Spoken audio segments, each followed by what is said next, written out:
புட்டை விற்கிறதுக்கு புட்டு போனியால் குத்தி குத்தி களைச்சி போகிறீங்களா அப்படின்னா தூக்கி எறிஞ்சிட்டு வாங்க இந்த முறையில் ரெடி பண்ணிப்பாங்க. புட்டு சூப்பராகவே வரும். அவிக்கிற புட்டு வந்து சாஃப்டாக வருதில்லைன்னு சொல்லி ரொம்பவே கவலைப்படுறீங்களா அப்படின்னு சொன்னால் இந்த மெத்தடில் ரெடி பண்ணி பாருங்கள். புட்டு ரொம்ப சூப்பராகவே வரும். தேவையான அளவு மாவு எடுத்துகிட்டு அதில் சிறிதளவு உப்பை வந்து சேர்த்துக்கொள்ளுங்க. புட்டு குழைக்கிறதுக்கு புட்டு பணியெல்லாம் அந்த விலாங்காலி ஒரு ஓரமாக வச்சுடுங்க. இப்போ நாங்கள் சுடு தண்ணியை வந்து சேர்த்துக்கொள்ள போகிறோம். இளஞ்சூட்டு தண்ணியை வந்து சேர்த்துக்கொள்ளுங்க. எப்போவுமே சுடு தண்ணியை நீங்கள் கொஞ்சம் கொஞ்சமாக சேர்த்துக்கொள்ளுங்க. அப்படின்னு சொன்னால் மா கட்டிப்படாது, உங்களுக்கு குழைக்கிறது சுகமாக இருக்குது. இப்போ ஒரு தடியால் மாவை நல்லா மிக்ஸ் பண்ணி விட்டு கொள்ளுங்க. தண்ணி வந்து மாவோட சேர்றபடி நல்லா கிளறி எடுத்துக்கொள்ளுங்க. அதுக்கப்புறமா நீங்கள் 2 கையையும் பாவிச்சு தான் இந்த மெத்தடில் குழைக்க போகிறீங்க. இப்போ பார்த்தீங்கன்னு சொன்னால் இதே மாதிரி 2 கையாலையும் வந்து குழைச்சி எடுத்துக்கொள்ளுங்க.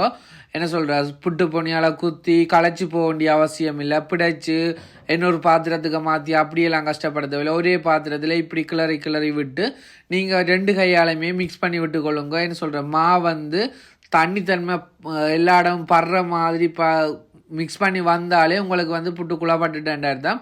இப்போ நான் பிடிச்ச மாதிரி இறுக்கி பிடிச்சிட்டு நீங்கள் உறுத்தி விட்டீங்கன்னு சொன்னால் அந்த மா உருந்து விழுந்துன்னு சொன்னால் புட்டுன்ற பதம் சரியாக இருக்குன்ற அர்த்தம். வடிவா கிளறி விட்டுக்கொள்ளுங்க.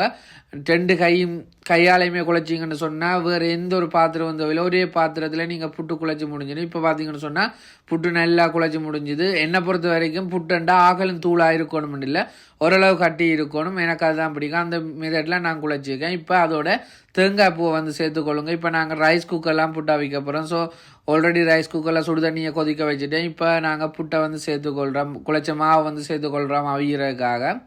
போட்டு பரவி விட்டு மூடி விட்டிங்கன்னு சொன்னால் ஒரு 5 இல்லை 10 நிமிஷம் விட்டிங்கன்னு சொன்னால் அவருக்கா தட்டி பாருங்க, ஜம்ப் பண்ணிச்சுட்டு அவருக்கா வாயில் கொஞ்சத்தை போட்டு பாருங்க. சாப்பிட்டு நல்லா இருந்து ஆவிஞ்சிட்டு இறக்கிட்டு அட்டகாசமாக சாப்பிடுங்க. இனி சொல்லாதீங்க யாருக்குமே எனக்கு புட்டு அவிக்க தெரியாதுன்னு சொல்லி. இந்த மெத்தடில் ட்ரை பண்ணி பார்த்தீங்கன்னு சொன்னால் கட்டாயம் புட்டு சூப்பராக வரும். அது மட்டும் இல்லாமல் புட்டுக்கு வந்து மீன்டின் குழம்பு வந்து ரொம்பவே சூப்பராக இருக்கும்.